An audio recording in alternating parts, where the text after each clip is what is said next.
and Yes. Casemiro got yellow carded and he missed the Arsenal game. So they play again this time, and this time they looked very good. They play well. They looked nice in the first half, and they're leading 2-0. Then Casemiro decides to choke someone. Red card or no red card? Red card. The moment you put your hands on somebody's neck, no matter the situation, even the argument was I got from United fans, he was not being aggressive. He was just trying to push him away, to stay away from. Yes, but still, under the rules, the moment you put your hands on somebody, either the face or the neck, there, it's a straight red card. And if you want to hold someone, see, you hold other places. Yes. Like his shoulders, his arms, hands. his chest, He was trying some WWE thing there. The Undertaker. The Undertaker. He was trying the Undertaker thing, the choke slam. Teddy, red card? Yeah, sure, red card. Like Chep said, you can't place your arms around someone's neck. Come on, it's football. It's not a wrestling match. And I think the biggest disappointment from a United point of view is the fact that it was a nothing move. Yeah. Like it was a nothing. It was nothing. It was just Anthony being Anthony. Yes. And Schlapp being Schlapp. And then everybody got into it. Yeah. Varane came It's almost running. like there was needle. Yeah. And you know, the game was until then the game was meh, to be honest. It wasn't great. It was just United have done the job. They're on top. They're in control. Yeah. That moment just changed everything. And I thought United had to hold on. And again, I wonder, why not make the sub slightly earlier? Why not remove Anthony? I still don't get what Anthony does for United. Yeah. I will ask this question every single week until I finally get an answer. I watch and I don't get it, guys.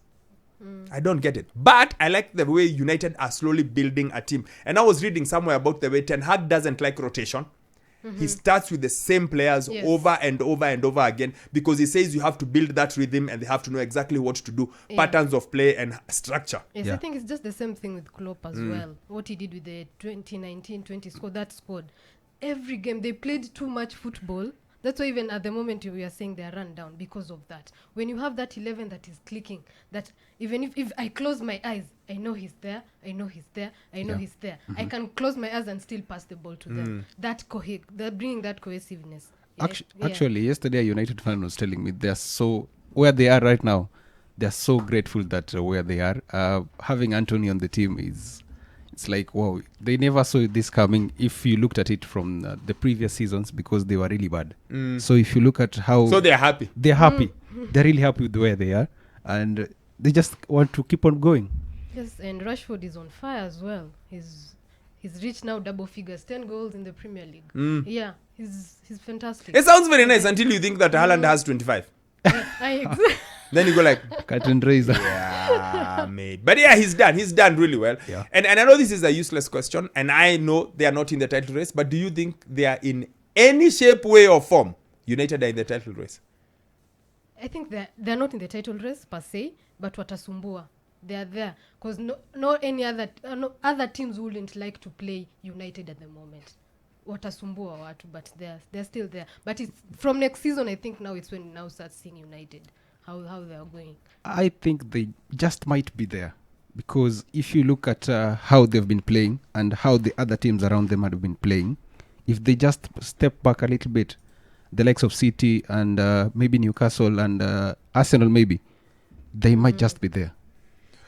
Oh, well, that's Teddy. Teddy says, you know what, 8 points is not too big, because after all, there's all 18 games to go. So and the gap is 8 points between them and the Arsenal, having played a game more. Do I think they're in the title race? I don't think so. I don't think they have enough. I feel like United are a 60-minute team. For 60 minutes, they can be great. For 70 minutes, they can be great. But they need a bit more to be able to do the other 20 minutes. Just like the first half, the first half hour, excellent team. 35 minutes. But the last 10, a bit of a struggle. Second half, first 20, okay.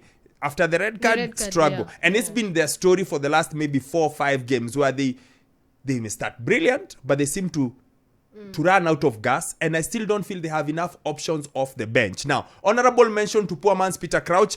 I think he's doing a wonderful job given the circumstances. Yes. He brings the other guys into play. He leads the line well, and given the fact that Martial is injured again. it might end up being their best bit of business that they did in the January transfer window. When we come back, we touch, because it'll be just before noon, we'll touch on Chelsea, because there's not much to say. Yeah, but we'll touch on Chelsea. And then in the second hour, we start with Liverpool, and then we go to the birthdays, and then we finish with Greenwood and the last day of the transfer window. Good morning.